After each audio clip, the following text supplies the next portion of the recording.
C'est un équipement unique en France. Le premier stand de tir évolutif vient d'ouvrir à Pont-de-Claix, géré par le 7e bataillon de chasseurs alpins. Il permet aux militaires de s'entraîner dans un lieu sécurisé.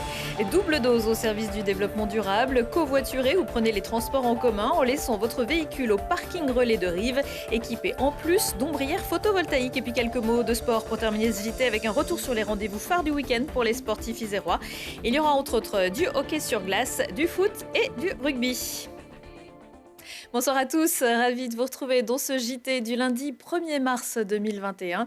Toutes les heures à partir de 18h, l'essentiel de l'actualité du Grand Grenoble. Mais avant de développer les titres, l'actualité, c'est toujours la pandémie de Covid-19. En quelques mois à peine, plusieurs vaccins ont pu être développés et les premières injections ont débuté fin décembre. Depuis jeudi dernier, les médecins généralistes sont autorisés à vacciner à leur cabinet.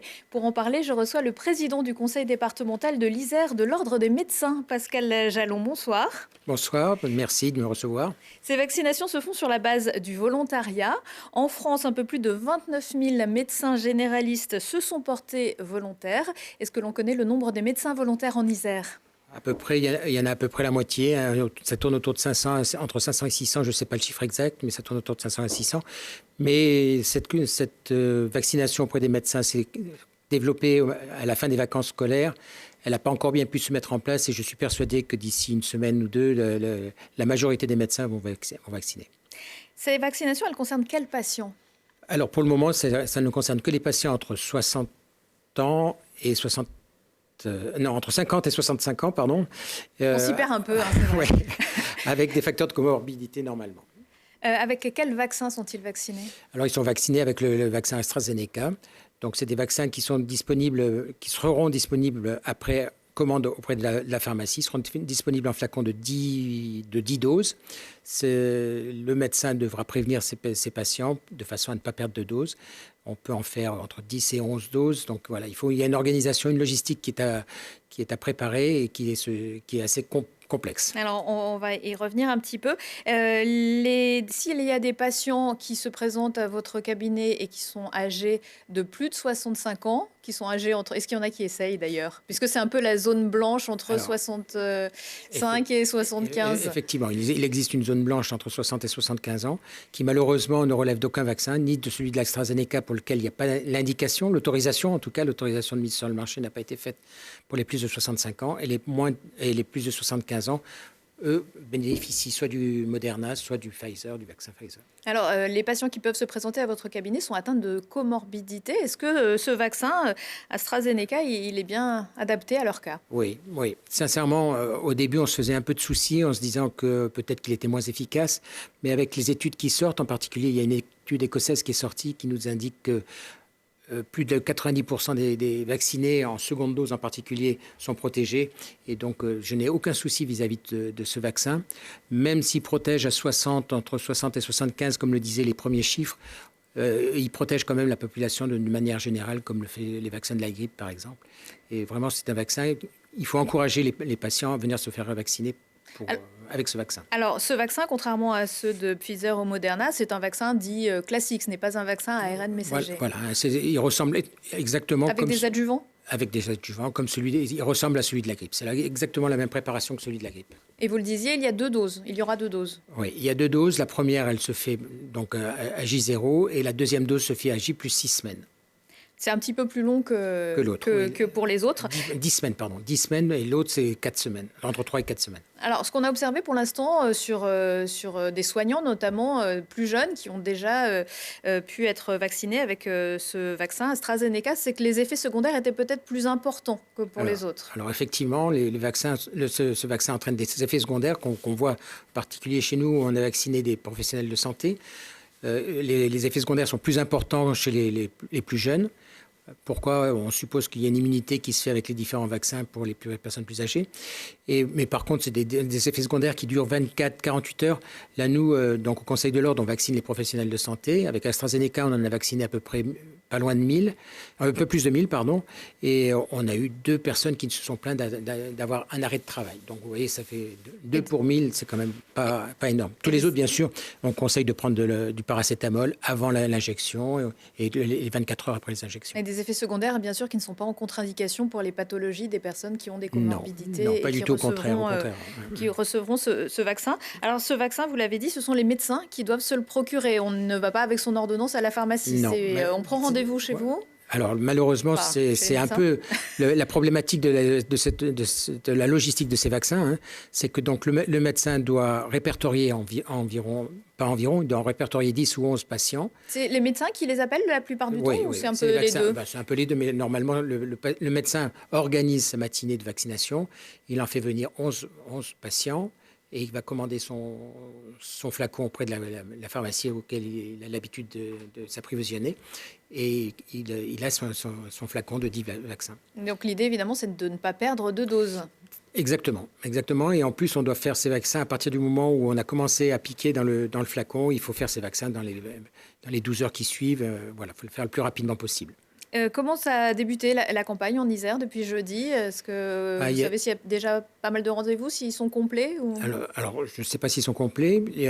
En tout cas, les médecins se sont mobilisés, ça c'est sûr. Il y a eu des formations qui ont été faites par le professeur Epaulard dont on parlait tout à l'heure et la CPAM afin d'organiser cette logistique et la façon de faire. Voilà, le professeur Epaulard qui est chef de service au CHU, au CHU Grenoble-Alpes et qui connaît donc bien la question. Il y a une formation particulière pour injecter ces vaccins? Non, c'était plus une formation, une découverte de connaissances, c'est-à-dire qu'on a dit aux médecins comment il fallait faire pour s'approvisionner, comment il fallait faire pour préparer les doses, parce qu'il faut quand même les préparer, mais les médecins savent le faire. Le problème, c'est qu'il ne faut pas perdre de produits. Si on veut essayer d'en faire le plus possible, on peut tirer, dans la plupart des flacons, on peut tirer 11 doses, si on arrive à bien les préparer. Il ne faut pas faire tomber les gouttes sur le plateau. Si on fait tomber 2-3 gouttes, on n'a plus les 11 doses, on n'en a plus que 10, et ainsi de suite. Voilà. Donc, il va peut-être falloir une petite mise en route. Est-ce que vous êtes vacciné?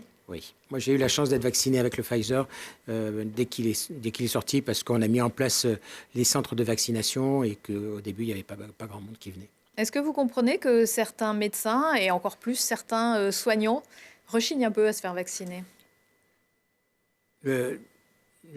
Non, sincèrement, je ne le comprends pas parce que, sincèrement, c'est un enjeu de politique publique. Il faut que tout le monde soit vacciné. Si on veut sortir de cette crise, si on veut profiter un peu de la vie, si on veut retourner dans les restaurants, il faut que l'immunité générale se fasse le plus rapidement possible. Et moi, j'ai du mal à ne pas comprendre les médecins qui refusent de vacciner. Je vous remercie, Pascal Jalon. Je rappelle que vous êtes le président du conseil départemental de l'Isère de l'Ordre des médecins. Je vous en prie. Apprendre à tirer en mouvement, qu'il pleuve, qu'il neige ou qu'il vente, ce sont les objectifs du stand militaire unique en France inauguré il y a quelques jours à Pont-de-Claix, à la limite de la zone Comboire. Mais pas de panique, vous ne risquez pas de vous faire tirer dessus en allant faire vos courses. Le 7e bataillon de chasseurs alpins veille au grain. Thibaut Jean-Pierre, Maxime Lequeux. À ciel ouvert, c'est une chorégraphie millimétrée offerte par le 7e bataillon de chasseurs alpins. Le stand de tir ouvert évolutif de Comboire est unique en France. Avec une distance de tir modulable de 150 à 5 mètres, les chasseurs alpins peuvent s'entraîner en mouvement quelles que soient les conditions climatiques. C'est-à-dire que tirer en froid, quand on arrive à Vars, on sait qu'il peut y avoir des températures négatives. De tirer de nuit aussi, donc avec la lune, sans la lune, sous la pluie, avec la neige, voilà, toutes ces conditions qui vont être réunies. Et aussi évidemment sous le grand soleil, avec des températures élevées notamment. Ouais. L'intérêt de ce stand est double. Augmenter la régularité des entraînements et intégrer la contrainte climatique dans le tir. Sa conception est le résultat d'une expertise proprement française.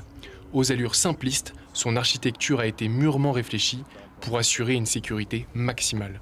Il a fallu qu'on modélise tous les rebonds et tous les ricochets possibles en séquence de tir, avec des tirs qui sont en mouvement, avec des armes et des multipliés, qui a imposé de faire beaucoup de modélisation informatique et qui a permis de concevoir ce stand qui ne paraît rien, mais dont la trame est extrêmement réglée, avec des hauteurs de pare-balles qui sont extrêmement calculées, des espacements tout à fait calibrés. Construit au cœur de la métropole grenobloise, le stand de tir réussit à concilier tir à l'arme lourde et balade dominicale le long du Drac. La zone dangereuse, elle est vraiment contrainte et elle est limitée ici entre les deux murs et les parapets que vous voyez sur le haut. Et il n'y a pas d'autres zones, il n'y a pas de ricochet ailleurs. Et donc ça, c'est pour moi, comme chef de corps intégré dans l'environnement ici, je peux garantir à tous les maires des communes qui nous accueillent, qui nous ouvrent leurs portes, que là aussi, il n'y aura pas de tergiversation, la sécurité est assurée à 100%. La nouvelle installation de Comboire s'adapte aussi bien aux besoins de l'armée de terre, de l'air et de la marine. Les stands de tir ouverts évolutifs sont amenés à se multiplier sur le territoire français. Et le 7e BCA tire en moyenne chaque année 200 000 cartouches de 9 mm et 900 000 de calibre 5,56.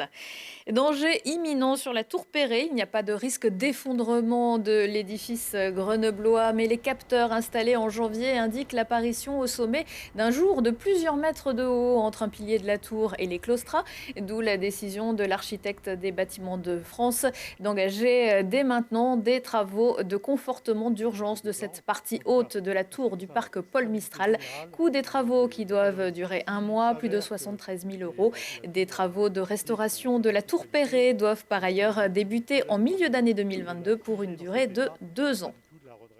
S'exposer un peu plus au soleil, comme le disait une grande poétesse du début de notre siècle. 2562 mètres carrés, c'est la surface de l'ombrière photovoltaïque installée sur le parking relais Bièvre-Dauphine.